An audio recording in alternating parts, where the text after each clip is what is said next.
Considered by many to be the most beautiful diesel locomotive ever built, the Alco PA would set a new standard of styling for post-World War II America, complementing the new generation of streamlined passenger trains being built to serve this new generation of Americans and American families alike. Unfortunately, the old saying that beauty is only skin deep fits this locomotive to a T, as the Alco PA would prove to be one of the most flawed products ever produced by Alco, thanks to a rushed development time of its prime mover, as well as shoddy electronics by its partner GE.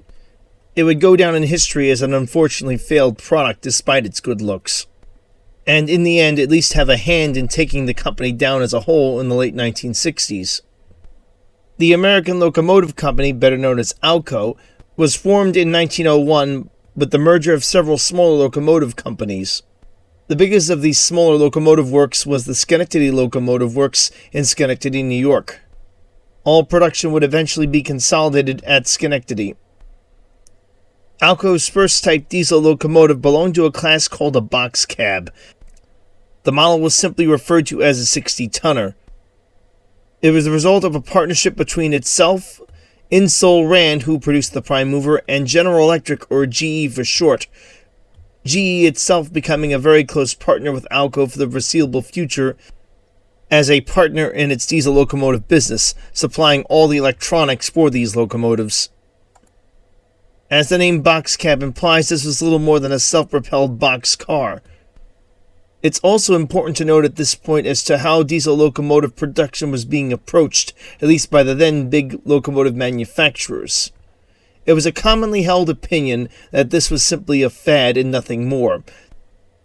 Diesel locomotives were largely being utilized within the city limits of big cities to get the steam and smoke out of those cities, essentially performing nothing more than switching tasks within the city. Once these switching tasks were complete and the trains were made up, they would then be pulled by steam engines to their final destinations. And this would be all diesel engines would ever be capable of doing. Again, this was the, in hindsight, very clearly flawed thinking of the time. Most companies, like Lima, not to mention the Baldwin Locomotive Works, significant as this was the largest locomotive producer in the United States at that time, as well as Alco, subscribed to this belief. It's important to note that many of the railroads of the time also subscribed to this belief, and would stubbornly continue to cling to this logic. It would take a major world event to change the minds of the locomotive manufacturers and railroads alike, and that came in the form of the Depression, which started in the late 1920s. With railroads suddenly robbed of most of their profits, it was becoming harder and harder to find money to pay the bills, not to mention pay the salaries of the massive amount of staff that had to be kept on hand to keep these beautiful steam-powered beasts in service. And it became very clear something had to happen to get expenses down. The solution to this, of course, was the diesel locomotive. In addition to being noticeably more fuel efficient than steam locomotives, as well as requiring one single fuel, diesel fuel, instead of water and coal for steam locomotives, there was the fact that maintenance is far less on diesel locomotives than it was on steam engines. The situation on the steam locomotives being so extreme that, for example, 4 steam locomotives would have to be kept on hand to support a branch line that could easily be covered by 2 diesel locomotives. The reason being is that steam engines required a lot of downtime for heavy maintenance on the boilers, moving parts, etc., far much more than what diesels required. In addition, steam engines took forever to get ready for work, requiring hours of work just to get the boiler hot enough to produce steam so the locomotive could be utilized to do its day's work, whereas a diesel locomotive could be started within a few minutes. And while the diesel locomotives at the time may have been a joke in terms of their horsepower output, that was changing quickly due to new advancements in prime mover technology. Most notably turbocharging, which would allow Alco's tiny 6-cylinder prime movers to produce horsepower unheard of at the time for such small engines. With typically good timing, General Motors would acquire EMC Corporation around this period in time in 1930 and combine its operations with the Winton Diesel Engine Manufacturing Company it acquired a few years earlier, and rename the company Electromotive Division, or EMD. The company would essentially then put a new spin on locomotive manufacturing, which at that time, and in sharp contrast to the cars that GM was building, was largely done on a one locomotive at a time basis, not on an assembly line. GM would add this component to its manufacturing, as well as its experience with the mass manufacturing of cars, giving them an advantage in the market that would eventually help it take down its competitors years later.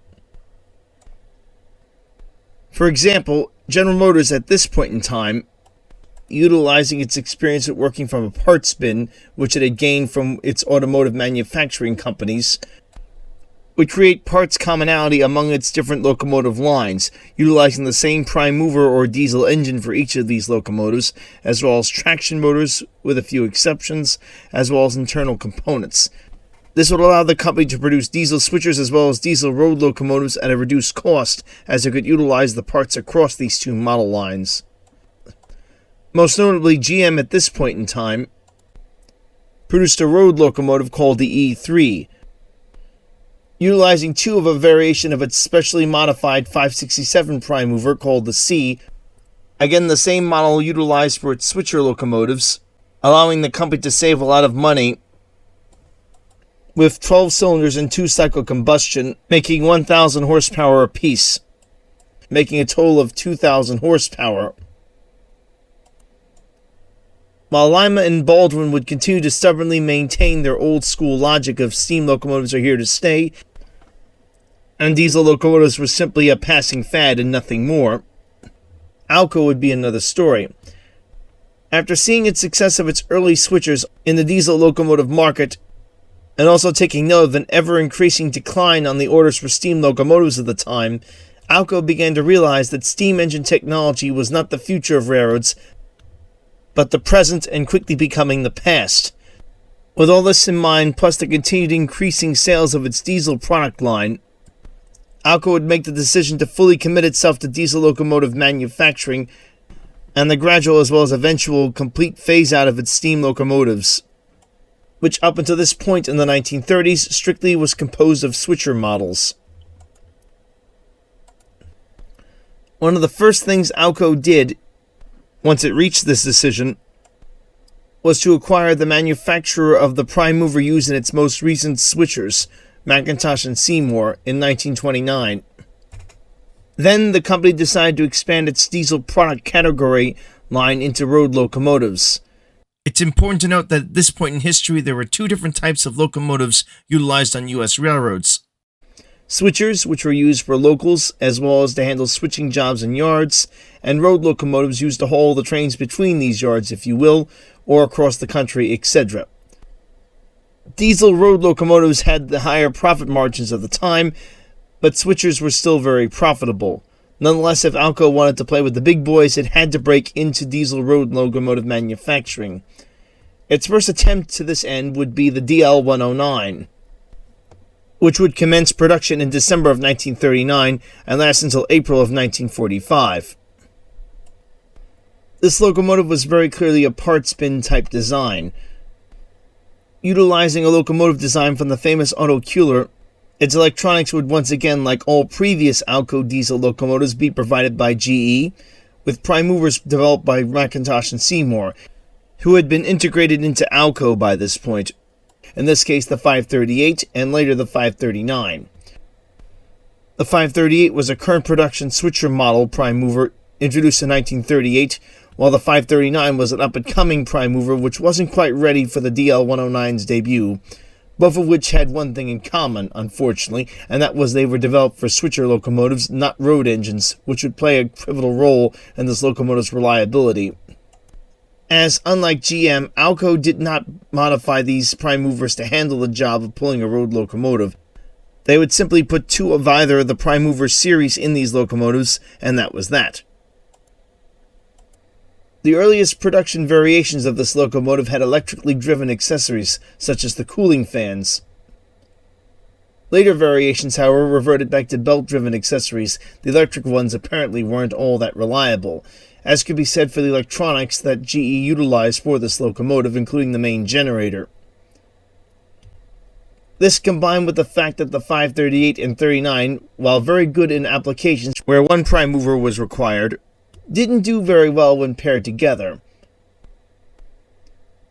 One of the most notable and rather infamous issues with these prime movers when working together as a pair is that their vibrations would sync up with each other, so even if the engine was sitting at a station, it could vibrate to the point where it shook violently. This plus other issues with the 538 and 39 when pushed hard in road service, as again they were developed as switcher prime movers, not road prime movers, and the before-mentioned electrical problems, caused this locomotive to develop a very infamous reputation for lack of reliability. A total of 74 cab units plus 4 booster units were built. Admittedly, World War II did have an effect on this locomotive's production numbers, although it would have been even worse had Alco not been able to pull off a small miracle. As with the start of World War II in 1941, the War Production Board took control of all United States production and banned the production of diesel passenger locomotives. All locomotives from this point on were to be steam, with a few exceptions that were specifically allotted for freight use. Luckily, before this ban had taken effect, a few of these locomotives had successfully managed to show up on the New Haven's property, which so happened to be the biggest customer for this locomotive. Alco managed to demonstrate that this locomotive could do both freight and passenger service.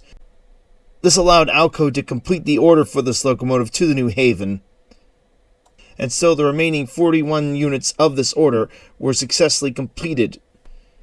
Interesting note on this locomotive again, while the War Production Board had allowed it to complete its production run, getting the remaining 40 units out, because the locomotive could be utilized for freight service, something of which Alco was successfully able to demonstrate, the New Haven Railroad would use these largely as a passenger service locomotive, as it was desperate for diesel-powered passenger locomotives at this time. As thanks to the lack of automobiles due to World War II, as well as a downturn in the company's freight service, commuters and passengers now made up the vast majority of the New Haven's traffic. It was in fact thanks to World War II these locomotives lasted as long as they did. Had the war not come, there was a good chance these engines would have been scrapped due to the extreme reliability issues they suffered from. All of this said, the end of the war and more modern technology that came after the war spelled an end for these engines. All were scrapped by the early 1960s. While the DL-109 could certainly be considered a flop, it wasn't like Alco was churning out a series of duds. Far from it. The company had produced a revolution in terms of the world's first road switcher. In 1940, the Rock Island approached Alco about producing what would eventually become this locomotive, looking for a jack-of-all-trades locomotive that could handle its Granger lines all by itself. This is to say, capable of handling switching, as well as passenger service, as well as freight service.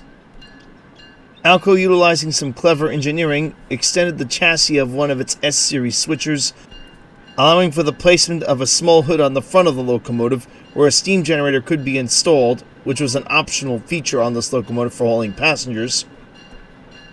The extended length also allowed the locomotive to be taken off its switcher trucks and placed on full-on road trucks. This was critical, as switcher trucks were limited to low speeds, as low as 30 miles per hour, and of course road engines needed to go as fast as 100 miles per hour at the time. In addition to the fact that the S-Series chassis was designed to fit the 539 prime mover, making modifying it or putting a new prime mover in this locomotive very difficult, if not impossible, there was also neither the time or the budget to do this. And so the RS-1 would retain the 6-cylinder 1,000 horsepower 539T for turbocharged prime mover as its power plant. This would be somewhat underpowered for a road locomotive. To help minimize this issue, Alco would make it very easy to MU or make these locomotives work in multiple unit sets, essentially allowing a few of them to team up to pull heavier tonnage. This locomotive should have been a huge smash on the market, but unfortunately, not long after these engines entered production, in March of 1941, the United States would enter World War II. The then newly established War Production Board seized all of these locomotives for the war effort. The board then contracted Alco to modify these locomotives, dealing away with their sharp edges and turning them into smooth creases to allow them to work tight clearances, and placing them on 6-axle trucks.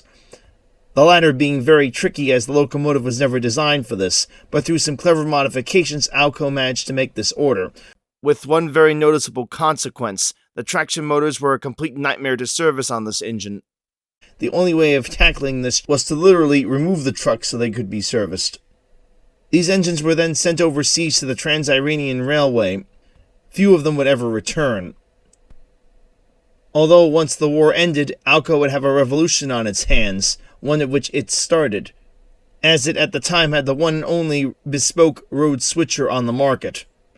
Something EMD would take a few years to come up with a successful competitor for, or even at least initially take seriously. While EMD did have a modified variant of its NW series switcher, equipped with a steam generator for passenger service, it marketed this as a cross-terminal switcher, designed largely to switch coaches at a passenger terminal and then occasionally make a passenger run, but not specifically marketed as a freight terminal engine, as well as a passenger engine, as well as a freight road locomotive. And thus this locomotive was not a big seller, with only 13 units in total sold. Despite the success with the world's first road switcher, Alco was actually at a huge disadvantage once the war came to a close. During the War Production Board had banned the company from producing much in the way of diesel engines, with the exception of its switchers. GM, on the other hand, got all of the contracts for said locomotives that were available, due to its quality control as well as its mass production capabilities. This allowed the company to also produce more powerful variations of its prime movers, which were still for Alco, were essentially being financed by the government, thanks to the contracts the company had managed to land for diesel locomotives with the government. In sharp contrast, Alco was essentially banned from producing much in the way of diesel locomotives with the exception of some switcher models. Instead, the company continued to produce supplies for the war efforts such as tanks, as well as, of course, its reliable line of steam locomotives. And all the military contracts Alco did receive for tanks and steam engines, etc., would pay the bills. They would not in any way help Alco develop a successful diesel prime mover for the post-war diesel locomotive market, let alone a locomotive body shell to put this prime mover in place, which even by this point in time was not only projected to outgrow the steam locomotive market, but replace it altogether. The company did, however, attempt to get a contract for a diesel locomotive for war use. It developed a new prime mover called the 241, as well as a locomotive that would be nicknamed the Black Maria. Unfortunately, both of these products failed to meet the War Production Board's strict specifications due to severe reliability issues that were not detected in laboratory testing, including issues with the piston spalling as well as the turbocharger spalling. Further tests were performed with the 241 to try to see if it could be salvaged. Unfortunately, they uncovered even more weaknesses, including problems with the crankshafts, which would also begin to fail at this point in time. Not to mention the fact that the 241 power plant was still designed the old-fashioned way and not meant for mass production. Therefore, the board would pass on ordering any of these locomotives for use during the war effort. Therefore, Alco would have nothing new to introduce after the war came to a close, putting it at a huge disadvantage. It would also continue to lack a full-on diesel road locomotive to fill its catalog, putting the company in a bad position for post-war diesel locomotive production, as it already had been shown before World War II began that there was a huge pent-up demand for diesel locomotives throughout the United States, which was projected to grow even further, and would even further exceed these expectations thanks to new labor rules as well as increased labor rates. Not to mention new regulations facing the railroads, which would make operating steam engines far less than practical, let alone affordable. Demand for these locomotives would be further increased by the fact that many of the steam engines used during World War II were essentially worn down to nothing and weren't even rebuildable by that point, or at least economically so. The situation was about to get even worse for Alco. While the Lima Locomotive Works and Alco's biggest competitor at the time before World War II, Baldwin Locomotive Works having dominated the steam locomotive market for years and years before World War II started, had both already entered the diesel locomotive market before the war and were still producing diesel locomotives at that time. Both had a massive flaw in their business strategies. These companies naively clung to this bizarre theory that the steam engine was still going to be king. and only made half-hearted attempts to pursue the diesel locomotive market, leading Lima Locomotive Works as well as Baldwin to eventually lose almost all of their market shares, forcing them to eventually merge and then eventually go out of business altogether. The same, unfortunately, could not be said for a new competitor that was about to spring up out of nowhere, Fairbanks Morse. As during the war, Fairbanks Morse, who was known for their apposed piston diesel engines, which had a small footprint allowing them to fit into very compact naval vessels like submarines, had successfully convinced the War Production Board to allow them to pursue the rail industry alongside their military contracts of the time, after initially being banned from doing so. Once these hurdles were finally cleared, the company released its first opposed piston design diesel locomotive, the H-1044, in August of 1944. In addition to the switcher, the company also introduced a diesel road locomotive that would in fact play a huge part in the history of the Alco PA's development, known as the Fairbanks Morse Erie-Built. This locomotive received this nickname as it was built by GE at their Erie, Pennsylvania plant, as Fairbanks Morse did not have the plant capacity to build this locomotive. GE would start production of the Erie-Built in December of 1945. And so now Alco had two major competitors producing post-war diesel locomotives. One, specifically that of GM's EMD division, had the potential to dominate the U.S. locomotive market all by itself once it finally retooled all of its locomotive factories and introduced new locomotive models. It was now early 1944. With the terrible performance of the Alco 241, not to mention the fact that the 241 would also be very expensive to produce due to the fact it was not designed for mass production, which was still undergoing development and testing at this point in time, Alco decided to scrap plans to bring the 241 into the market and start from scratch. And so Alco would start a project to produce a brand new prime mover that could compete with the new competitors it had on the market, called the 244. This infamous prime mover, due to its rushed development and quality control issues, would essentially take the company down in the long run. The 244 prime mover's development would then commence in early 1944. Picking off where the 539 left off, this engine would be capable of accepting up to 16 cylinders, allowing for much greater horsepower outputs. Also, much like the 539, this prime mover would be turbocharged, allowing for greater horsepower output levels. And once again, much like the 6-cylinder 539, it would utilize 4-cycle combustion, giving it a noticeable efficiency over the EMD products at the time, which were still 2-cycle combustion. While the 244 would share the 241's 9 by 10.5-inch bore and stroke, this would be as far as the similarities would go. It would be completely redesigned for mass production, including the connecting rods, the main bearings, as well as the actual engine block itself. In addition, GE would also re-engineer the turbocharger from the 241 to allow it to work with the 244. A testing and development phase of roughly 2 years was, even for the time, considered extremely short for a prime mover. But Alco wanted to get its post-war locomotives in production as soon as possible, specifically to beat GM before it could retool.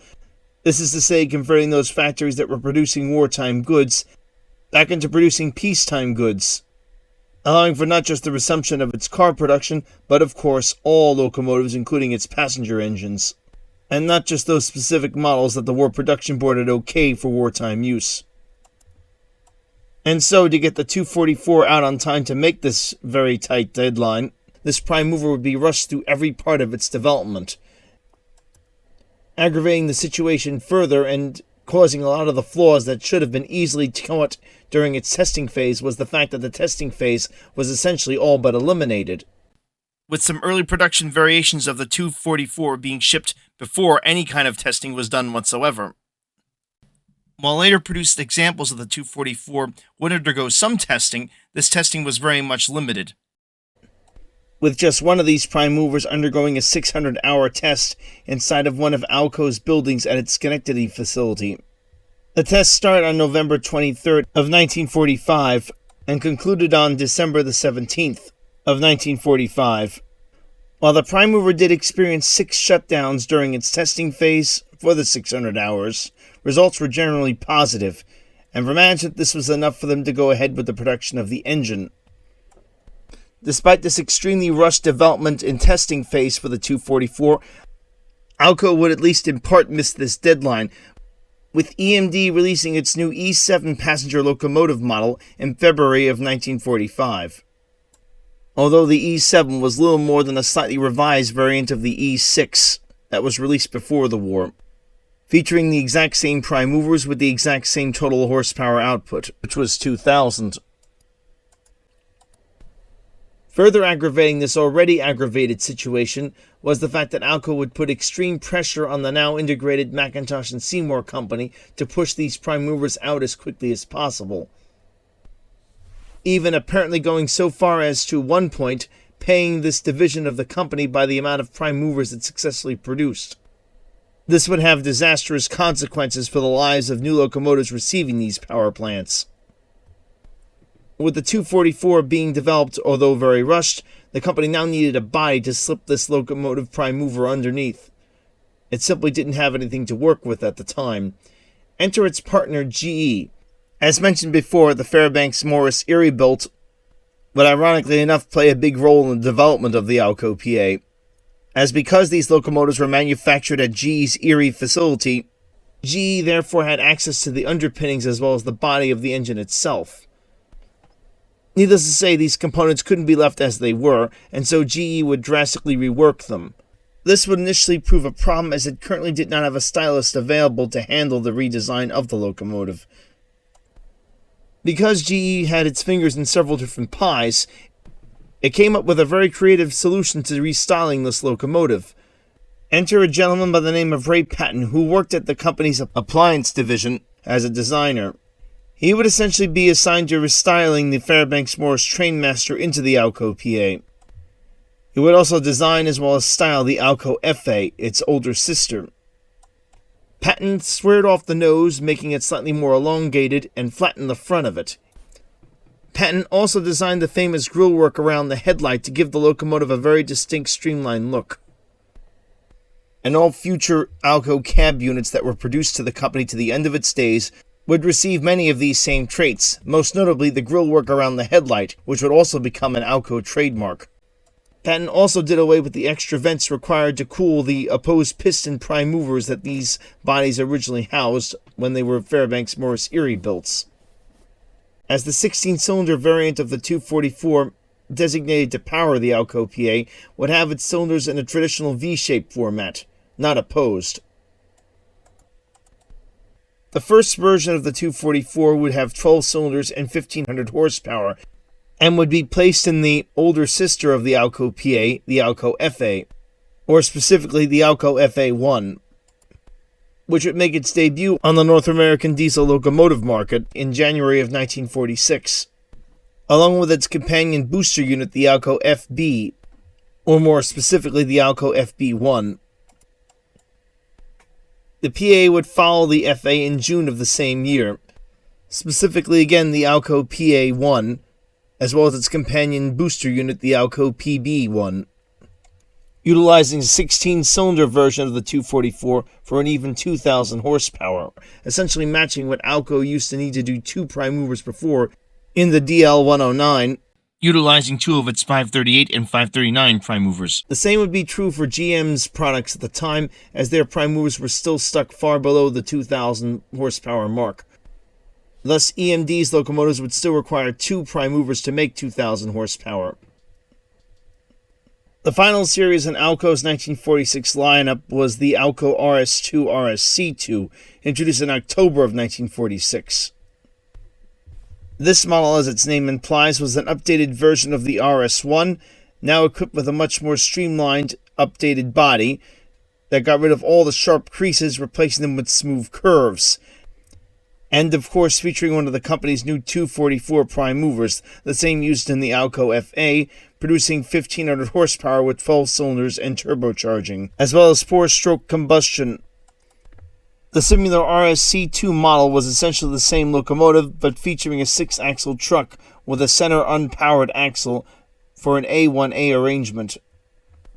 This was meant to help the locomotive deal with lighter, less maintained track on branch lines that would be strongly affected by 4-axle engines, where 6 axles would spread the weight more effectively and put less stress on the tracks. After a somewhat sluggish start, orders began to rapidly ramp up for 244-equipped locomotives. Orders would increase drastically as the 1950s began, and this unfortunately is where the 244's issues would rear their ugly heads. One of the most notable incidents that seemed to indicate there was something seriously wrong with the 244 occurred with 20 Alco FAs sold to the GM&O Railroad, or Gulf Mobile in Ohio. After less than a year in service, all of these prime movers broke their crankshafts. This was a very serious issue, as the crankshaft is a central shaft that runs through the actual center of the engine, connecting all the connecting rods and bearings, and essentially functioning as the heart of the prime mover. To repair this issue, the prime mover essentially would have to be rebuilt, as essentially most of the other components of the prime mover were in one way or another attached to the shaft itself. Alco initially came up with an almost disturbing explanation that, in fact, the GM&O had simply run these locomotives too hard. Later, after looking over the crankshafts, it determined metallurgy issues were occurring at the subcontractors that were providing the crankshafts to Alco. Therefore, to make a very permanent fix for the problem, Alco ordered that the crankshafts not only be redesigned, but were to be forged instead of formed to ensure strength and endurance. This is to say, literally having the crankshaft chiseled out of a solid block of metal, instead of how the previous crankshafts had been made, which was to form them out of a metal casting. This is to say, having molten metal poured into a casting to produce the part in question, as forging a metal component out of a solid block of material always makes that component noticeably stronger than forming that same component utilizing a metal casting. Believing it had successfully solved these issues once and for all, Alco then went ahead with the Alco PA's introduction in December of 1946. With demonstrator models going out June of that very same year, this is a common occurrence with American locomotive manufacturers, allowing their prospective customers, aka railroads, to get a good feel for what the locomotives were capable of and whether they met the specifications those said railroads were looking for. This evaluation period, in addition to helping to generate sales by allowing railroads to try out the latest product from a locomotive manufacturer, was also meant to help promote and market these models, allowing for even more sales to be generated. As always, this sales generating method was successful, with pre-orders for the locomotive beginning thereafter. The Santa Fe Railroad always out to please its passengers with the aesthetics of its trains, looking not only for functionality but elegance as well.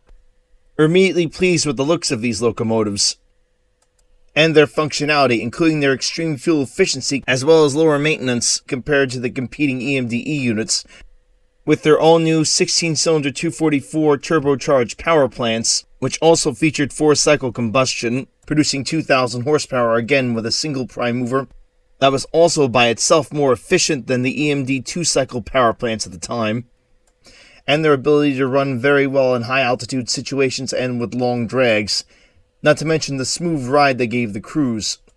This resulted in an order from the Santa Fe to Alco for 28 PA-1s, the P standing for passenger, and the A designates these as equipped with cabs, as well as 16 companion booster units known as PB-1s, the B designation indicating that these were cabless booster units. Speaking of Alco PA orders/purchases, here are some of the more notable railways that bought Alco PA-1s, as well as PB-1s.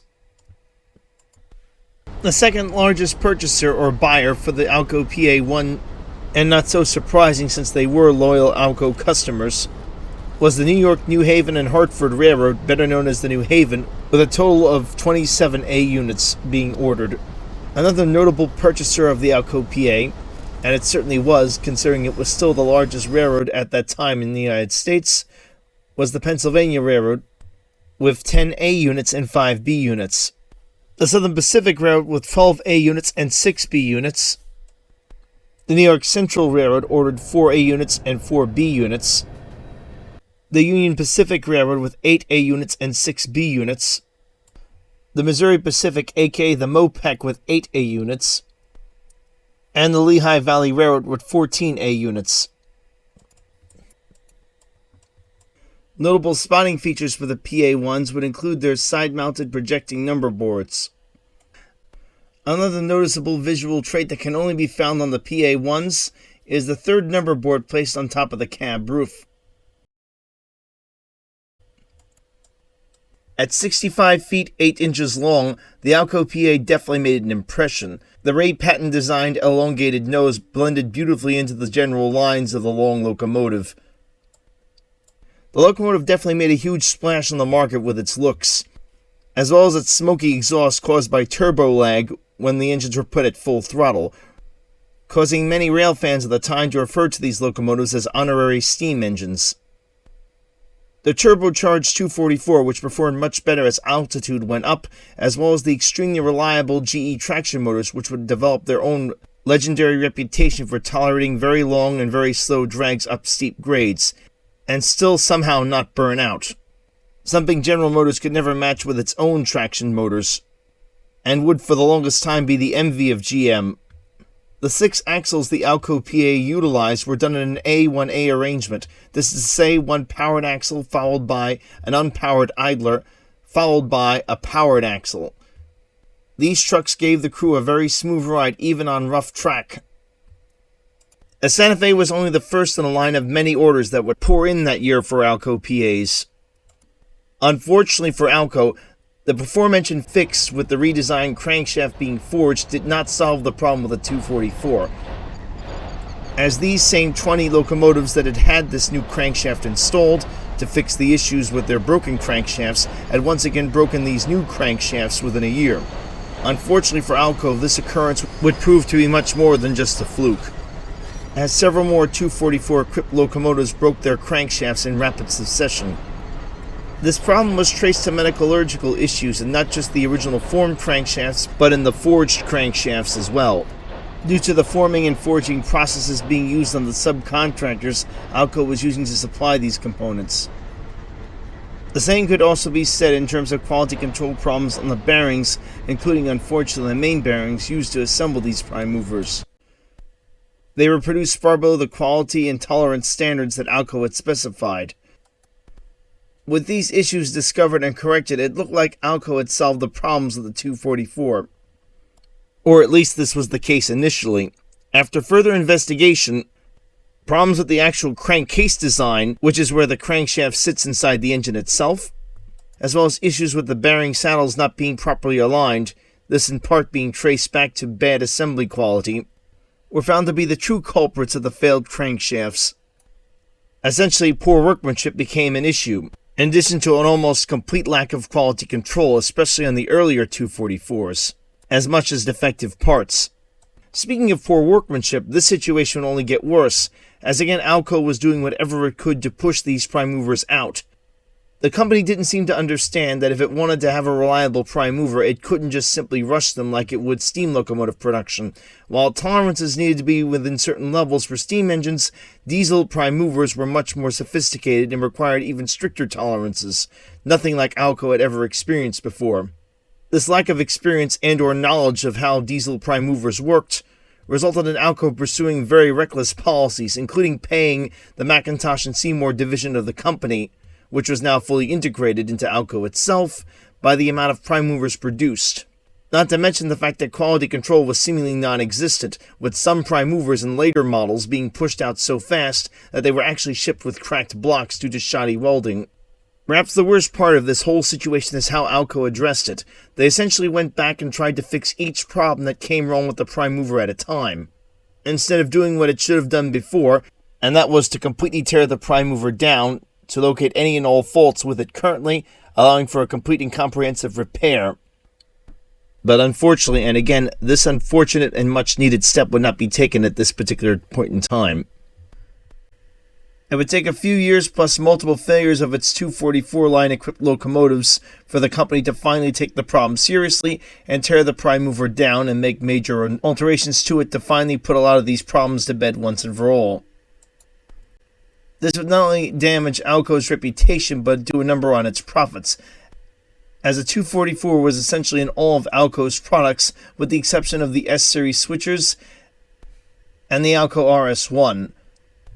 Both of these locomotives were powered by the earlier, but far more proven and more reliable by this point, 539 turbo prime mover, making 1,000 horsepower. It would have been bad enough if these were the only problems facing the Alco PA, but unfortunately things were about to get much worse. The GE supplied electronics, much like they had proven on the DL 109s previously, were just as troublesome, if not worse, on the Alco PAs, with main generator as well as internal circuitry problems. Even more unfortunate and bad luck for Alco was the fact that GE also supplied the turbochargers for the 244 prime movers, specifically that of the RD series of turbochargers. These too developed issues, and many early production 244s began to blow their turbochargers as well, especially if put under high strain. The turbos themselves would be yet another recurring fault, with GE making its way through the RD 2, 3, and 4 series, the latter of these being equipped with water cooling for better efficiency and reliability, and yet despite all of this still failed to produce a reliable, non-trouble-prone turbocharger. Worse still, as all of this was taking place, Alco, seemingly undaunted and unbothered by all the quality control issues with its prime mover, decided to further up the ante on its prime mover, introducing a new 2250 horsepower variant of the Alco 16-cylinder 244, referred to as the 244G, and making this available in its new version of the Alco PA, later to be referred to as the Alco PA2. Notable customers for this enhanced version of the PA include the Missouri Pacific with 28 PA2s, the Southern Pacific Railroad with 27 PA2s, as well as 7 PB2s, and the Southern Railway with just 6 units. There aren't too many distinguishing features between the PA1s and 2s, except for the fact that the PA2s have more traditional number boards, unlike the side-mounted projecting units utilized on the PA1s. The same goes for the roof-mounted number boards, which are absent as well. The PB2s are essentially the same, with no visual differences to distinguish them from the PA1s. While the booster unit would remain the same on the outside, Alco would make the same internal modifications, placing the new version of the 244 underneath its hood, producing again 2250 horsepower, and eventually earning the distinction after Alco PA production ended as being a PB2. While at least some of the upgrades put in place were to make the prime mover more reliable, the fact was they only put more stress on the already badly flawed 244. The end result of all of this is only a total of 297 units, encompassing the Alco PA1s, PA2s, PB1s, and PB2s, were produced. This also includes an export order for 3 PAs, specifically the upgraded PA2 model, to the São Paulo Railroad in Brazil. Production of all Alco PAs ceased in December of 1953. Now let's discuss an elephant in the room that constantly keeps coming up when I do a video on the Alco PA. And I've also seen this come up on several forums on the internet as well, the Alco PA3. To start with, Alco never even officially referred to the Alco PA2 as a PA2, as well as the PB2, let alone the PA1s as PA1s, as well as the PB1s as PB1s, until after production had already ended on the Alco PAs. Furthermore, according to all resources I have, as well as people I've spoken to, alive and unfortunately now deceased, there were never any quote-unquote Alco PA3s built new at the factory.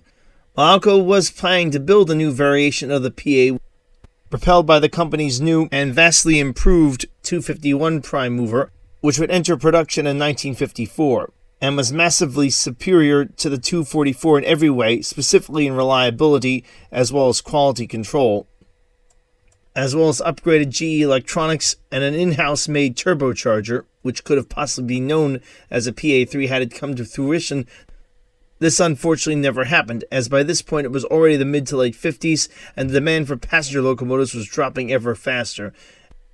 And EMD had successfully gotten its production lines up to speed, and was now successfully able to easily handle and take control of due to its superior quality as well as the ability to finance locomotives, something Alco couldn't do. the supply for the remaining railroads that still required passenger locomotives. As for the PA3 designation that some Alco PAs received, this appears to refer to a locomotive that was at some point in its life upgraded beyond its original standards, most likely a PA PB2 model. It's not clear if these upgrades were done by Alco, or if these were simply done by railroads, such as the Southern Railroad, who apparently owned a few of these Alco PA3s. The Alco PAs and PBs proved a disaster for Alco in general, with the sales of these models, with a total of 297 units built, encompassing the Alco PA1, the Alco PA2, as well as the Alco PB1 and the Alco PB2, failing to even match that of the E7, which sold a total of 428 A units and 82 B units, which was introduced 2 years before the actual Alco PA debuted, and was really nothing more than a reissue of the pre-war E6. Most of the Alco PAs, unfortunately, were scrapped by the early 60s.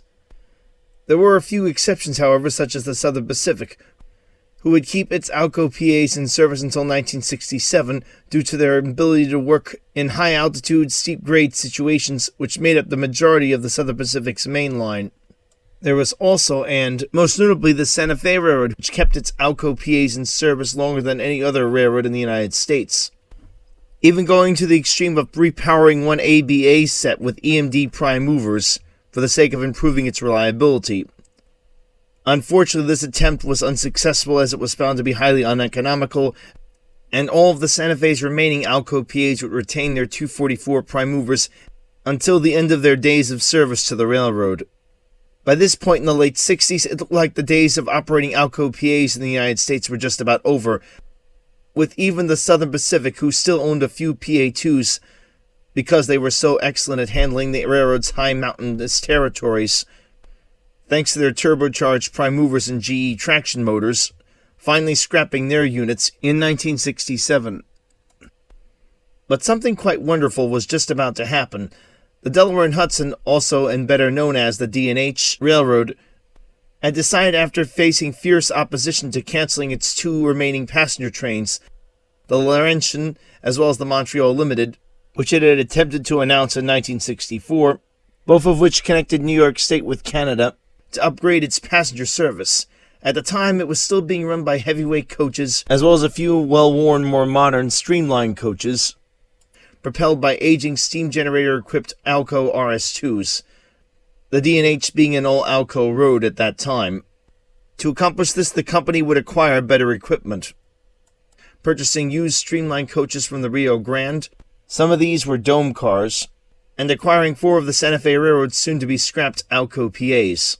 In late 1967, these engines would then be repainted into the Delaware Hudson's Lake Champlain blue and silver with its gold trim, with the trucks painted in the sparkling silver color.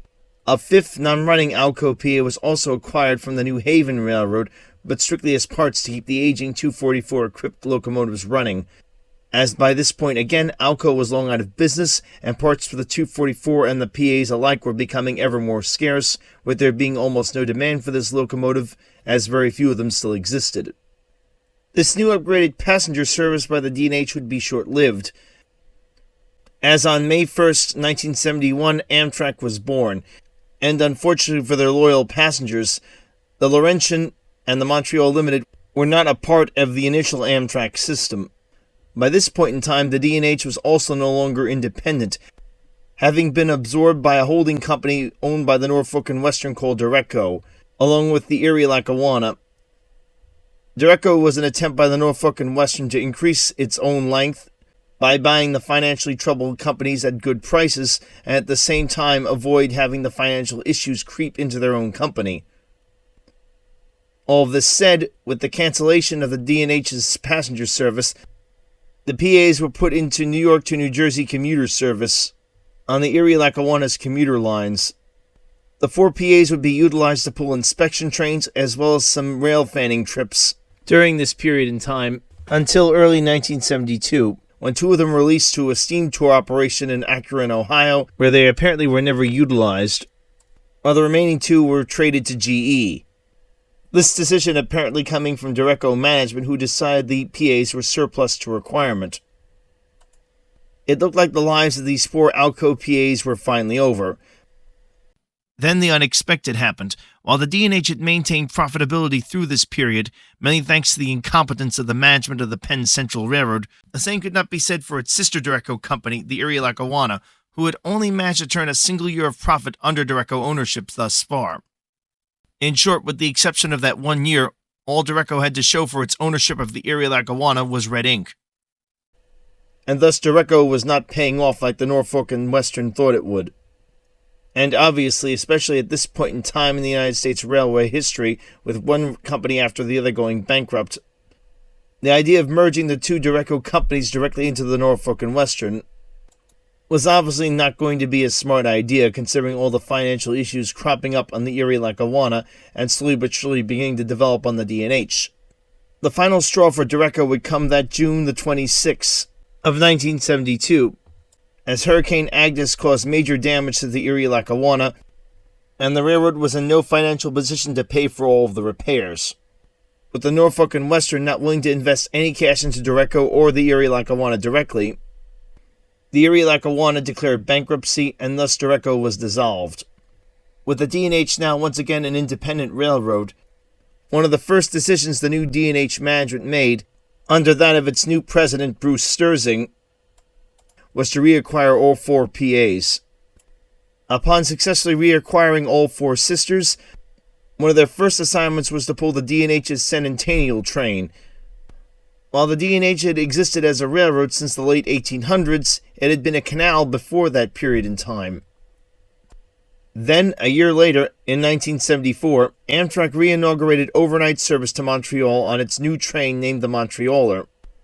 With the success of this train bringing more tourism into New York State and the continued pressure from rail fans and dedicated passengers alike who wanted to see the Laurentian service re-inaugurated, New York State stepped in with funding to re-inaugurate service along the Laurentian's route, although in this case the train would be renamed the Adirondack, honoring the state that was now funding it. As Amtrak was short of locomotives and crews, and due to the pressure to get the Alco PAs back in service on this route from rail fans and passengers alike, the Delaware and Hudson would be contracted to handle this service, supplying the motive power as well as the crews to operate the trains. To that end, part of the funding for this project was also to have the D&H PAs rebuilt, with more powerful as well as fuel efficient and not to mention reliable prime movers, as the 244s were ever older and ever harder to find parts for and ever less reliable.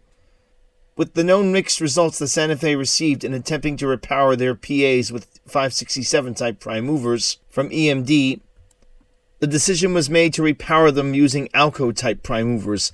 While Alco was now long out of business, Montreal Locomotive Works, its Canadian subsidiary, still existed. And the Canadian subsidiary was still producing better and more reliable power plants for its own locomotives. To this end, the much more modern and much more reliable and again much more powerful 251F was chosen. The 12-cylinder variant of this particular prime mover actually produced 400 more horsepower than the original 2000 that the original 244 16-cylinder prime mover produced that was currently installed on these PAs. Much like its predecessor, this prime mover was 4-cycle combustion, but had a much improved turbocharger and fuel injection system, allowing for the extra horsepower gain, and despite having 4 fewer cylinders, plus a huge improvement of fuel efficiency of roughly 30%. Morrison Knudsen, located in Boise, Idaho, who had a great reputation for rebuilding old Alcos, received the contract to handle the job. With the prime movers and some associated electrical upgrades complete, the PAs were then reclassified as PA4s. The now long-deceased G.W. Hockaday, aka Mr. Alco, was put in charge of running each of these locomotives from Boise, Idaho, at Morrison Knudsen's facility, back to New York State, one at a time. With all of the pieces of the puzzle now together, including the refurbishment as well as leasing of coaches for this particular service, the Adirondack inaugurated service on August 6, 1974. The D&H Alco PAs would continue to serve this train, as well as occasionally the RS-3s and 2s when the PAs were down for maintenance. Unfortunately, like last time, this would not last. By 1976, the turbo trains arrived on the property. Because these particular units featured third-rail pickup shoes, allowing the trains to avoid a costly as well as time-consuming locomotive change before arriving in New York, due to the requirement that all trains entering Penn Station as well as departing Penn Station were smokeless, and because the one section between Albany, Rensselaer, and Hudson, New York was capable of allowing trains to operate at 110 miles per hour, the turbos would then replace the PAs on the Adirondack service. With their main assignment for the D&H now cancelled, the PAs remained with the D&H for a few more years, pulling specials as well as inspection trains and occasionally freight trains. The railfan specials were becoming almost a second business for the company, allowing railfans to get rides behind historical locomotives in the ever-beautiful Blue Lightning Strike paint scheme. By 1977, all 4 PAs were leased to the MBTA for commuter service. The next year, unfortunately, would not be a good one for these PAs, as they were sold over to the Ferrocarril del Pacifico in Mexico, where these locomotives would suffer the indignity of running on a railroad with a less-than-perfect safety record, as well as third-rate tracks. The end result, all 4 of these beautiful engines were wrecked, or suffered major mechanical failures, putting them all out of service within a few years. One PA was rebuilt in the late 80s, specifically the former D&H 19, followed by D&H 17, which was restored in the early 90s. The now defunct Pacifico Railroad accomplished this task at its Empalme shops by cannibalizing the other 2 PAs for parts. Each of these engines in their own time would serve briefly with the Pacifico Railroad once again, after which they were both seized by the National Railway Museum of Mexico in Puebla. At least one of these locomotives occasionally makes excursion trips to this day. Finally, in 2000, after the 2 remaining carcasses had sat in Empalme for well over 30 years, the units were purchased and brought back to the United States, with a partnership between the Smithsonian Institute and the famous Doyle McCormick. One of these units was retained by Doyle McCormick, specifically D&H number 16, and rebuilt into Nickel Plate Road number 190. In more recent times, the largely completed restoration was then sold off to the Genesee Valley Transportation Group, who planned to get the locomotive up and running and utilize it to pull excursions. The remaining locomotive carcass, D&H 18, was initially supposed to be cosmetically restored by the Smithsonian Institute. However, in more recent times, it was acquired by the Museum of the American Railroad in Texas, with the ultimate goal of the current project to restore this locomotive to operating condition as well. While the Alco PA was a commercial flop for Alco, one could make the claim in every way else it was a success, as no locomotive before or since managed to capture the hearts of so many rail fans. And that's going to do it for this video. If you liked it, give it a thumbs up. If not, thumbs down. Please like and subscribe, and as always, keep the metal side down. Hello everybody, it's the Alco Diesel Guy with a post-video request for all of my viewers, subscribers, etc. And that is to go over to the Museum of the American Railroad's website and take a look at their restoration of the Alco PA that they're working on. Again, while 190 is currently being restored by the Genesee Valley Transportation Group, as they recently bought it from Doyle McCormick for operations, it'd be nice to have 2 of these engines. Main reason being, we have to remember, they're not being built anymore. Once these 2 engines are gone, and if they heaven forbid ever get scrapped, that's it. There will be no engine left to preserve for future generations to admire. And this is a beautiful engine, and in my opinion, deserves this. So please pay a visit to the website and maybe consider donating to the restoration efforts the museum has embarked upon to get this engine back up and running. And that's going to do it for me. As always, thanks for watching, and keep the metal side down.